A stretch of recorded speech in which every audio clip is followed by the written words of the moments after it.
Credit Karma says your credit score is 740. You're ready to buy a house, right?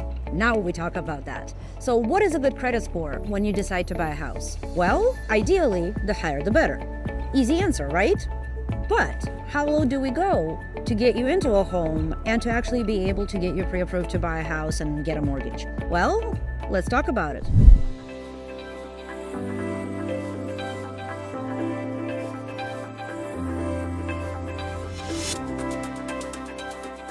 There is actually product-dependent or program-dependent credit score requirements, so we'll zero in on those first. Technically, you can go as low as 580 if you're applying for a government-guaranteed or a government-insured loan. Let me break it down. Government-guaranteed and government-insured, what does that mean? Any type of a loan that is either backed by the federal government in the U.S. or guaranteed by by the federal government of the U.S., falls into that category. In the mortgage industry, we lovingly refer to those as govies. I know, wonderful word, govies. Where else would you hear that outside of the mortgage business? Probably nowhere. So, talking about govies, like I said, 580 gets you into an FHA loan, it gets you into a VA loan. Is it guaranteed that your 580 score will get you into a mortgage? That depends. There are always qualifiers. But that's the minimum threshold that's normally required to get you into one of those two Govy programs. Now, I started out saying that the higher the better. Indeed, the credit scores run the gamut of 350 to 850 depending on the credit bureaus.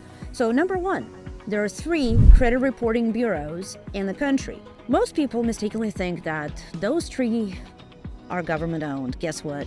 They aren't. They're actually privately owned entities. And one of them is not even based in the United States.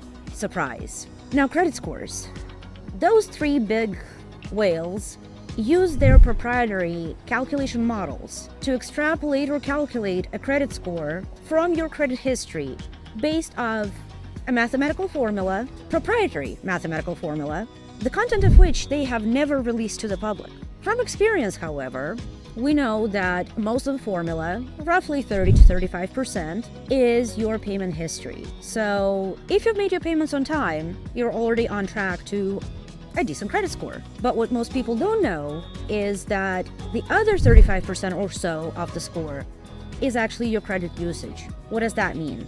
Let's say you have a credit card with a credit limit of $1,000. If you're overusing that card, meaning that if you spend that $1,000 or close to it every month during the billing cycle, that will actually hurt your credit score no matter how on time you've made your payments, how long of a period you've made those payments. There are smaller components to it too.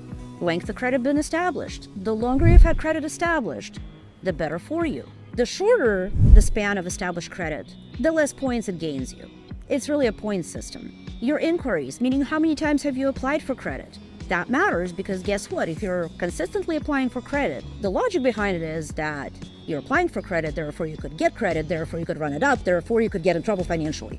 Logical, right? I didn't make the rules, I only follow them, and I'm only informing you of them. So again, back to the 350 to 850. Have I seen anybody in my almost 30 years in the business at the top side of the scale? I've seen people with 805, 810, maybe 815. Personally, I have not yet met a single person with an 850 credit score. Have I met anybody at 350?